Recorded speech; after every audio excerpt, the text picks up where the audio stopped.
Oke teman-teman, kembali lagi di channel Mabes Anime. Pada video kali ini, saya akan mereview One Piece Chapter 977 dengan judul Jangan Memulai Pestanya Sekarang. Tanpa banyak makan nasi basi, langsung saja mari kita cekidot. Pada cover story kali ini, akhirnya dua saudara kembar yang telah lama berpisah kembali bertemu, yaitu Lola dan Chiffon. BG yang melihat pertemuan itu terkejut, terutama Gotti, karena dia menganggap wanita yang diselamatkan adalah istri bosnya. Itu artinya, misi mereka untuk mencari Lola telah berhasil. Entah kemana tujuan BG selanjutnya.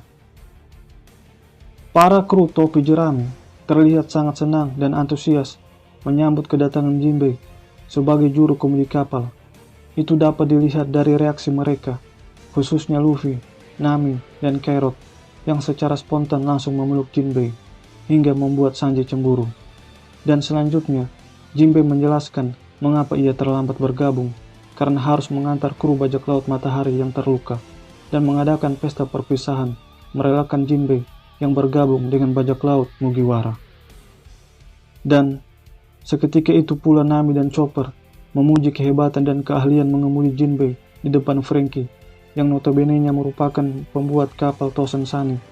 Mendengar hal itu, membuat Franky menaruh harapan yang sangat besar kepada Jinbei agar mengeluarkan potensi maksimal dari kapal calon Raja Bajak Laut.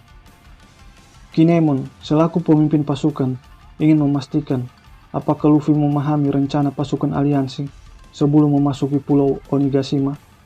Mendengar pertanyaan itu, Luffy dengan entengnya mengatakan bahwa ia sudah paham. Akan tetapi, Kinemon malah tidak percaya dengan ucapan Luffy.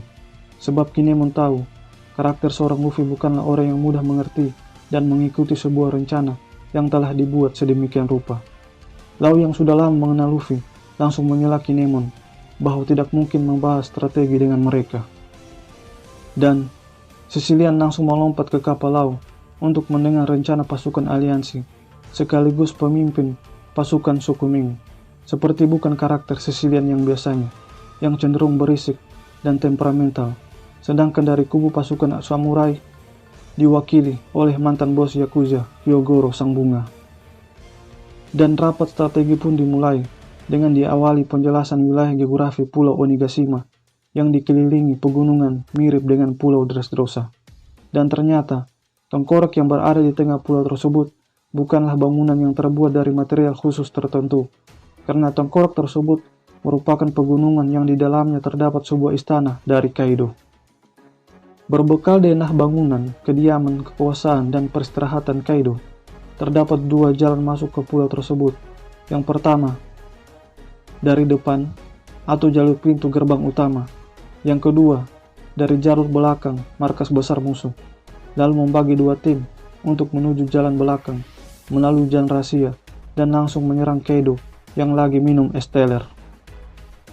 Denjiro yang mendengar rencana Kinemon langsung merespon dengan mengatakan bahwa rencana tersebut sudah diketahui oleh Kanjuro, hingga membuat Kinemon terperanjat, terenganga, dan terbelalak. Dengan kata lain, dia tidak memiliki rencana B. Mengapa? Karena dia tidak langsung mengantisipasi dan berinisiatif setelah identitas Kanjuro terkuak sebagai mata-mata dari Orochi. Semenjak kehadiran Denjiro di barisan Akazai 9, Kinemon terlihat lemah dalam membuat strategi cadangan. Untung ada seorang Lau yang langsung menghandle rencana yang bocor tersebut dengan mengatakan kita bakal menggerakkan pasukan aliansi ke arah dua sisi pulau sekaligus, merupakan sebuah umpan. Sedangkan Lau dan yang lainnya akan melalui pusaran air dengan menaiki kapal selamnya demi untuk menuju belakang pulau dan mengirimkan atau memindahkan Akazai 9 ke dalam pulau tersebut. Lalu mengambil rute pegunungan dengan membagi pasukan dari arah kanan maupun dari kiri, dan sisa prajurit akan ikut bersama Akazai 9, sedangkan Luffy dan Kid akan menjadi pengalih perhatian musuh di jalur masuk utama Pulau Onigashima. Kinemon yang tadinya panik langsung merasa lega setelah mendengar penuturan rencana brilian dari seorang Lau. Lau yang tahu betul karakter seorang Luffy tidak terlihat kaget setelah menghilangnya kapal Mugiwara yang tadinya ada bersebelahan dengan kapal selamnya. Dan tiba-tiba, di balik kabut atau tepatnya di pelabuhan terdengar suara ledakan Ledakan itu merupakan sebuah tanda terjadinya pertarungan. Ya, tidak salah lagi. Pertarungan itu adalah pertarungan kru bajak laut Mugiwara versus para anak buah Kaido yang menjaga pelabuhan. Namun, Nami, Usopp, dan Chopper tidak ikut bertarung disebabkan ketakutan dan tidak percaya diri akan kekuatan yang mereka miliki. Dan pertarungan itu sudah pasti dimenangkan dengan mudah oleh para kru bajak laut Mugiwara, sehingga membuat pasukan aliansi sangat kagum dengan kemampuan dan kekuatan mereka. Rupa-rupanya euforia kedatangan Jinbei masih sangat tinggi, sebab di situasi seperti ini mereka masih saja kepikiran untuk merayakan bergabungnya Jinbei. Namun, sebagai kapten, Luffy menyarankan untuk terlebih dahulu memprioritaskan untuk mengalahkan Kaido, Big Mom, dan Orochi, karena hal itu yang lebih penting untuk saat ini di situasi dan kondisi sekarang. Setelah keinginan itu terwujud, mereka akan merayakan pesta besar-besaran yang belum pernah mereka buat sebelumnya. Dari arah lautan, Kid dengan seenaknya memanggil Luffy dengan melontarkan kata-kata kasar sambil mengatakan bahwa mereka yang akan mengalahkan Kaido dan memajang kepalanya di kapal mereka. Luffy yang mendengar itu langsung tersinggung dan merasa tersaingi, lalu memerintahkan Jinbei untuk segera mendahului mereka agar tidak ketinggalan dalam membuat kerusuhan plus bertarung dengan Kaido. Panel berganti ke istana Kaido dan perayaan festival api masih berlangsung. Terlihat ada sesosok makhluk raksasa seperti seekor dinosaurus, atau mungkinkah itu salah satu anggota Numbers? Entahlah. Orochi yang lagi menikmati konser para geisha, Queen sedang asik berjoget ria sebagai instruktur senam. Namun, yang paling mengejutkan dan menghebohkan, ternyata Kaido memiliki seorang anak. Cuma yang jadi pertanyaannya, apakah anaknya itu adalah Katakuri, Daifuku, dan Oven? Menurut saya sih bukan, karena Kaido hanya mengatakan kata putraku dan kata dia, yang menyiratkan seorang raja. Lantas, siapakah ibunya? Apakah Big Mom?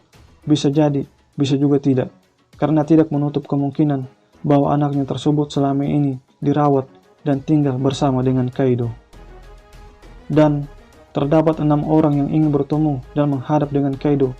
Mereka adalah Flying Six Headliner atau Tobiropo. 2 diantaranya kita sudah kenal, yaitu Ezreal dan Pekwan. Sedangkan 4 orang yang lainnya belum kita ketahui. Sebab yang hanya diperlihatkan oleh Oda masih kaki dan sepatunya. Yang paling belakang seperti celana dan sepatu yang mirip dengan Hawkins. Ada juga seorang samurai. Ada juga seorang wanita satu-satunya di Flying Six Headliner. Dan ada seorang yang memiliki sepatu yang agak mirip dengan krokodil. Siapakah keempat orang yang belum diketahui tersebut? Apakah karakter baru? Ataukah karakter lama? Menarik untuk ditunggu. Semoga di chapter selanjutnya, rasa penasaran kita terbayarkan. Bagi teman-teman yang menonton video ini, kritik dan sarannya akan selalu diterima. Dan jangan lupa juga untuk like, share, dan subscribe jika teman-teman menyukai video ini. Terima kasih banyak atas dukungannya.